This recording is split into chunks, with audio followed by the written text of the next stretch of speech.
This video is a brief introduction to hang gliding at Lookout Mountain's complex flying site. While pilots at this site will achieve long cross-country flights, the site can be very dynamic and we take safety very seriously. Therefore, it is very important that new pilots should learn from experienced local pilots by seeking advice and asking questions. Each individual pilot is responsible for his or her own safety.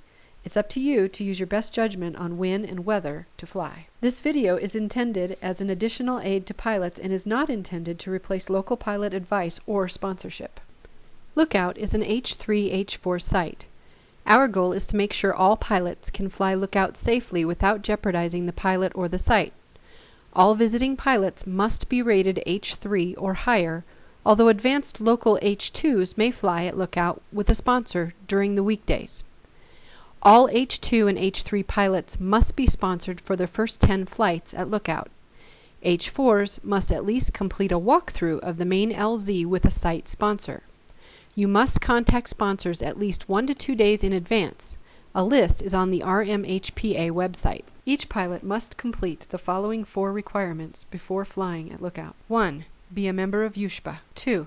Each pilot must be a member of the Rocky Mountain Hang Gliding and Paragliding Association. 3. You must sign a Jefferson County liability waiver. 4.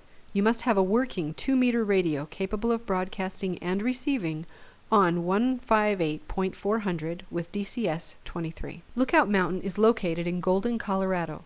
The landing zone is located on Highway 6 near the intersection with Route 58. For those not experienced with Colorado's high-altitude weather, it can change rapidly. Thunderstorms can develop in as little as half an hour from clear blue sky. Therefore, we recommend checking the RMHPA weather page to verify conditions and continuously monitor weather conditions throughout the day. Thermals can become very active midday during the summer, and it is recommended that inexperienced pilots fly when the air is less active. Lookout is a lee side site. Therefore, pilots should not fly when there is any west component to the wind to avoid flying in rotor. Also, just because the wind is east on launch does not mean that it is a good day to fly. Check the overall weather with your sponsor. Further, wind directions can change during the day, so be vigilant. Lookout has 2 launches located on either side of the M. There is the North Launch and the South Launch. The North Launch is located just north of the M on Mount Zion. This launch is used when the wind direction is north, northeast, east, or southeast. South wind can cause rotor on launch. North Launch has limited parking, so we ask people to carpool from the LZ.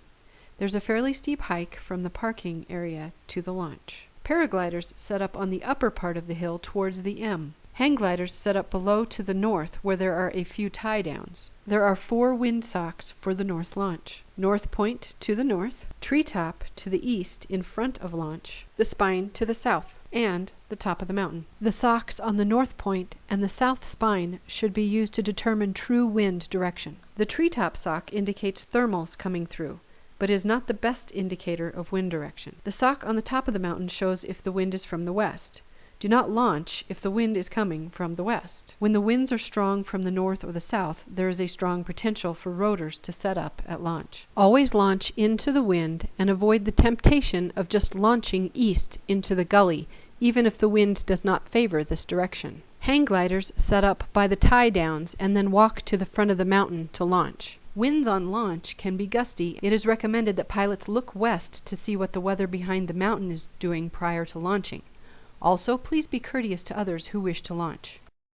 The South Launch is located south of the M. South Launch can be used in southeast, east, or northeast wind. The South Launch parking is located past the North Launch parking.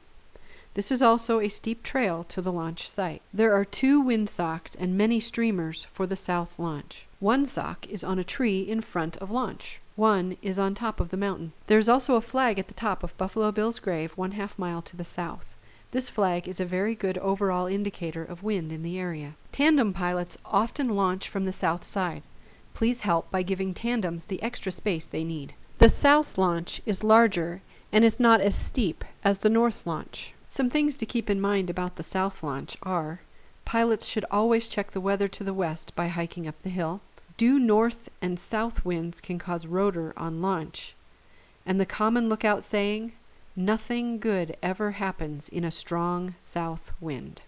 There are three areas where pilots land. The main LZ, located next to Highway 6, Miners Field, the bailout LZ, and the North Park LZ. The main LZ is divided by a large ditch, creating an east section and a west section. Pilots can land in either section, although the standard LZ is east of the ditch. Do not land in the ditch. It is very steep, and landings there have resulted in serious injuries. The LZ has many obstacles, including Highway 6 to the north, a fence to the north, trees to the south, mountain bikers and hikers who have the right of way in the LZ. All new pilots must walk the LZ with a sponsor to understand all of the obstacles. There are two primary windsocks for the LZ. The rock pile, which is 250 feet above the LZ, and the top of the utility pole on the north side of the LZ. The ground of the LZ slopes up to the south.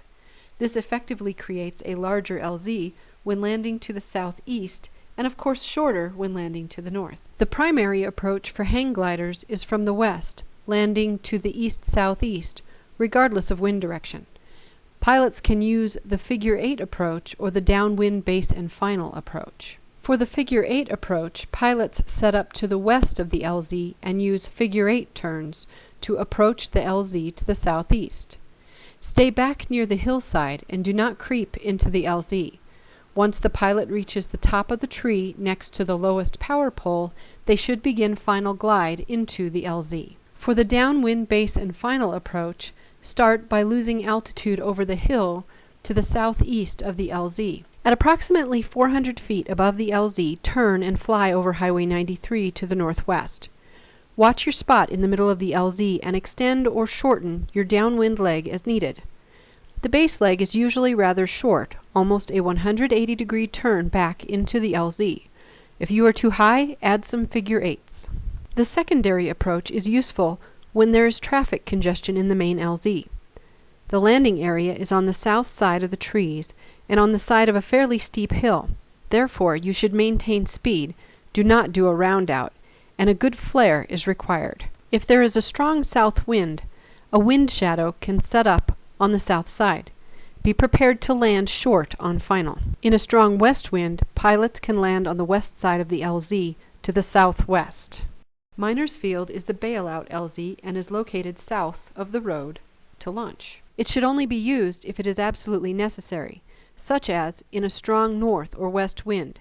However, it should be considered any time the main LZ looks questionable. The two best areas to land, the upper and the lower, are highlighted on the map. This LZ has many obstacles, including stakes, rocks, large power lines to the south, as well as smaller lines running through the LZ that are more difficult to see.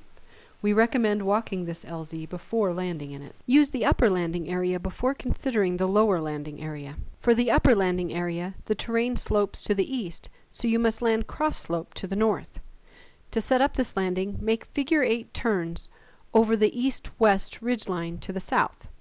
Stay north of the power lines on the ridge. There are also smaller, more difficult to see power lines located to the east. For the lower landing area, bleed off excess altitude south of the LZ and stay east of the power lines so that no power lines will be crossed on final. There may be survey markers in this LZ. Do not disturb the survey markers and do not land here if groups of students are present. North Park is located at the intersection of 58 and 6th Avenue.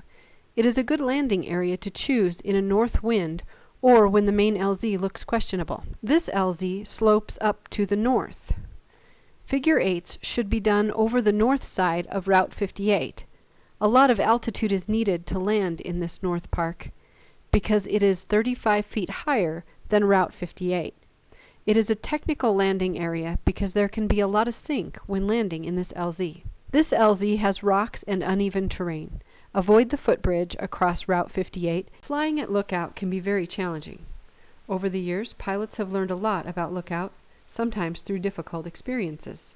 This section is to help pass along some of those lessons so that new pilots can avoid making old mistakes. All pilots should follow general thermaling rules. The first pilot in the thermal sets the direction.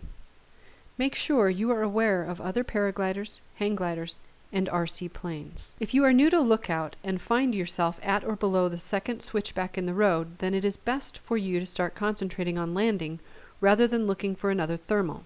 Low scratching by inexperienced pilots has led to many accidents. Pilots new to the site should avoid the temptation of nasty turbulent thermals that are generated by the rock pile just above the main LZ in front of the north launch. Clear Creek Canyon, which is located on the north side of the north launch, should be avoided because of the Venturi effect of the canyon and the lack of landing options. Windy Gap, which is located to the south of the south launch, should also be avoided because of the Venturi effect and the lack of landing options. As you thermal up, do not go behind the hill. There's a risk of sinking out, and there are no good landing options in those steep, rocky canyons. Pilots should avoid the following: finding a thermal below the second switchback in the road, thermals generated off the rock pile, being low in Clear Creek Canyon, being low in Windy Gap, going behind the hill, flying too close to the hill. Many experienced pilots at Lookout will push the limits of these guidelines and will fly in conditions that are inappropriate for inexperienced pilots. We recommend new pilots make conservative choices until they are familiar with this site. And remember, every new pilot must contact a sponsor prior to flying at Lookout, either for 10 sponsored flights if you're an H3 or a local H2, or for a walkthrough if you are an H4. Visit rmhpa.org for more information.